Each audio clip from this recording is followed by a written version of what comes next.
জীবনের চলার পথে মাঝে মাঝে আমাদের একটু মোটিভেশনের প্রয়োজন হয়, যাতে করে আমরা আমাদের কাজে আবার নতুন উদ্যমে ফিরতে পারি। সেই রকমই গৃহস্থালির নানান কাজ করতে করতে যখন আমরা একটু হাঁপিয়ে পড়ি, চটজলদি এক কাপ চা আমাদের সমস্ত কাজে যেন আবার একটা উদ্যম ফিরিয়ে আনে। যদিও অতিরিক্ত চা খাওয়াটা কখনোই আমাদের স্বাস্থ্যের পক্ষে ভালো না, তবে যাই হোক, চলো আজ আমি তোমাদের সাথে শেয়ার করি নতুন আরেকটা, যেটা আমি বানিয়েছিলাম রাতের ডিনারে। এই রেসিপিটা হয়তো সকলের মধ্যেই ভীষণ পপুলার, তবুও আমি তোমাদের সাথে শেয়ার করব।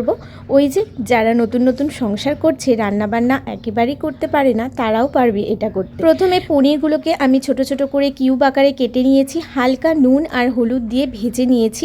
পনিরটা একটু ভেজে নিয়ে করলে আমার টেস্টটা যেন বেশি ভালো লাগে, সেই জন্য আমি এভাবেই করি। তারপরে কড়াইয়ে তেলে আমি দিয়ে দিয়েছি ফোড়ন হিসেবে শুকনো লঙ্কা, এরপর দিয়ে দেবো একটা তেজপাতা, তারপর ডুমো ডুমো করে কাটা আলু দিতে হবে, তারপরে দিয়ে দিলাম একটু সয়াবিনটা আমি আগে থেকেই সেদ্ধ করে রেখেছিলাম। তারপর দিয়ে দিলাম কড়াইশুঁটি, আর হ্যাঁ, একটু আদা গ্রেট করেও দিয়েছিলাম মাঝে, তোমরা চাইলে বেটেও দিতে পারো, আর কয়েকটা টুকরো করে রাখা টমেটো দিয়েছি। এরপর দিয়ে দেবো পরিমাণ মতো নুন আর হলুদ, তোমরা তোমাদের স্বাদ মতো দিয়ে নেবে। এরপর এটাকে ভালো করে একটু নাড়াচাড়া করতে হবে, সয়াবিন আলু এগুলো একটু মজে আসা অবধি ওয়েট করতে হবে।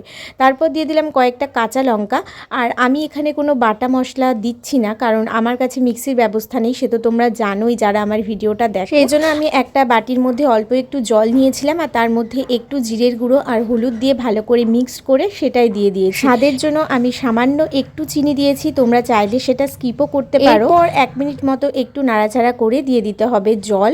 গরম জলও দেওয়া যেতে পারে, ঠান্ডা জলও দিতে পারো, কোনো অসুবিধে নেই, তবে গরম জলে তরকারির স্বাদটা কিন্তু আরও ভালো হবে।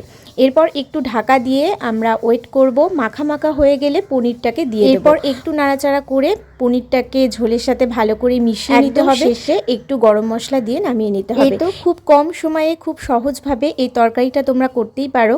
ভাত, রুটি বা পরোটার সাথে কিন্তু সার্ভ করা যেতেই পারে, বা যে কোনো পুজো পার্বণের দিনে তোমরা কিন্তু এটা রান্না করতেই পারো। লুচির সাথে গোপালকে বা ঠাকুরকে ভোগ দিতেই পারো। মানে একদম লাস্টে আমি কয়েকটা আলু ভেঙে ভেঙে দিচ্ছিলাম, যাতে ঝোলটা একটু গাঢ় হয়ে যায়।